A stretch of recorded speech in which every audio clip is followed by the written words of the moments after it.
All right, so I made a full-length book review video on YouTube with my thoughts on The Will of the Many, but I'll upload a small short one here in case you guys are interested. You better be interested. You better pay attention to me. I overall did really enjoy this book. I did have a few problems with it though. The only ones being I thought our main character was really not interesting. I was not really emotionally attached to him like at all. And that was a pretty big issue for me. I thought the side cast of this book was way more interesting, and I actually really loved the side cast way more than the main character. But I think if that wasn't the case, I probably would have rated this pretty low. The plot was good. It was very externally plot driven.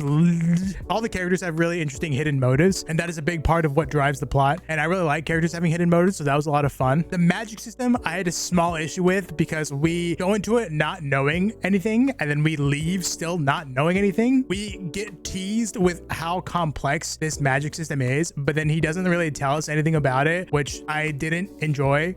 I feel like he's trying to walk the line of having it be both hard and soft at the same time, finding like a perfect middle ground instead of just choosing somewhere on a spectrum. He like chose this middle area, like this thin strip of land, and was like, this is the middle ground. This is the middle ground between hard and magic, the perfect middle ground. But it like kind of didn't work a lot of the time. I feel like to the characters, it's a very hard magic system, the way they all think about it, do calculations, blah, blah, blah, blah, blah. But to the reader, it's soft, at least in this very first book, which I didn't really like. I wish you would have just chosen one and stuck with one. I think the only way to go from here though is that he has to go into hard magic and tell us more rules, like what is will. But overall, I did enjoy it. I did like it. I would recommend it, especially if you're more newer to fantasy. And yeah, I gave it a 4.4 or something. It was fun, but just the main character like knocked it down from that 5 for me. I'm trying to be a little bit more critical with my ratings and not just give 5s to like literally everything.